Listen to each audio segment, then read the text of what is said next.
മനസ്സിൽ നമ്മൾ പറയുന്നത് അകത്തളം എന്ന് പറയാം, വെളിച്ചം കയറാത്ത ധാരാളം സ്ഥലം എല്ലാവരും മനസ്സിലുണ്ടാവും.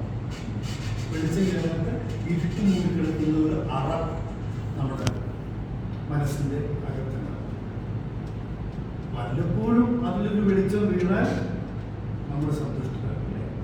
പഴയ കാലത്ത് കൂട്ടുകുടുംബ സമ്പ്രദായത്തിൽ ജീവിച്ചിരുന്ന കാലത്ത് ഇങ്ങനെ അബദ്ധവശാൽ എപ്പോഴോ മനസ്സിൻ്റെ അകത്തളങ്ങളിൽ ഇരുട്ടു വീണു പോയ വേലായുധൻ, എന്താണ് വേണ്ട വേലായുധൻ, ആ ഒരു വേലായുധൻ എന്ന കഥാപാത്രം എം ടി വാസുദേവ രചന ഇരുട്ടിൻ്റെ. ഒരുപക്ഷെ അന്ന് ചെറിയൊരു സാന്ത്വനം കൊടുത്തിരുന്നെങ്കിൽ, സ്നേഹം കൊടുത്തിരുന്നെങ്കിൽ, ആരെങ്കിലും മോനെ എന്ന് വിളിച്ചൊന്ന് ഉണർന്നിരുന്നുവെങ്കിൽ തീർച്ചയായും ആ വേലായുധൻ ഒരു ഭ്രാന്തൻ ആകുമായിരുന്നു. പക്ഷെ സമൂഹവും കുടുംബവും എല്ലാം തന്നെയും അവനെ വേലായുധനെ ഇരുട്ടിന്റെ ആത്മാവാക്കി ഭ്രാന്തനാക്കി മാറ്റി.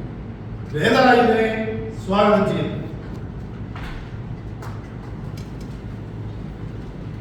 അയ്യോ അയ്യോ വലുത് വലുത് വലുത് ഓ ഓ ആ അയ്യോ അരി ഓ ഓ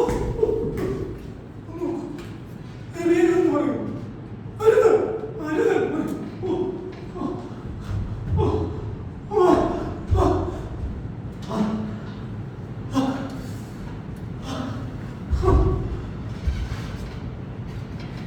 എത്ര കാലം ഈ ചങ്ങലക്കുളത്തിൽ കിടന്നു അറിയില്ല. അവസാനം സർവശക്തിയും എടുത്ത് ഒരൊറ്റ വലി വലിച്ചു. ഭ്രാന്തിന്റെ ചങ്ങല പൊട്ടി.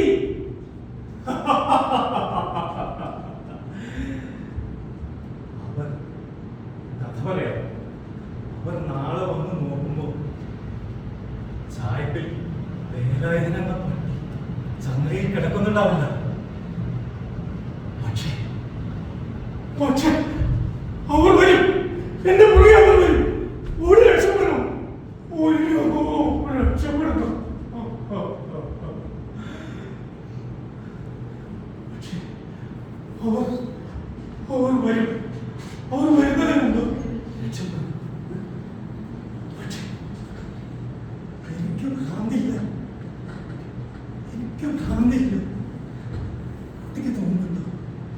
എനിക്ക് ഭ്രാന്തണെന്ന് തോന്നുന്നുണ്ടോ? ഇല്ല, എനിക്ക് ഭ്രാന്തില്ല.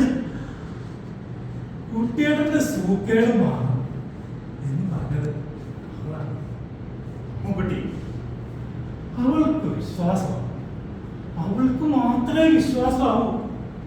ഞാൻ അമ്മക്കുട്ടിയുടെ അടുത്തേക്ക് ഒന്ന് പോകട്ടെ. എനിക്ക് അമ്മക്കുട്ടിയെ കാണണം. ഞാൻ അമ്മക്കുട്ടിയെ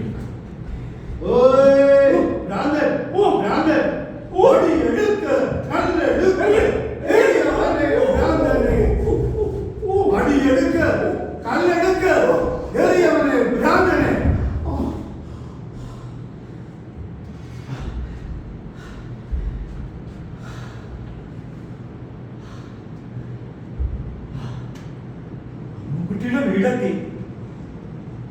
അമ്മുകുട്ടി കുട്ടിയേട്ടനാണ്. അയ്യോ ഭ്രാന്തൻ. അമ്മുകുട്ടി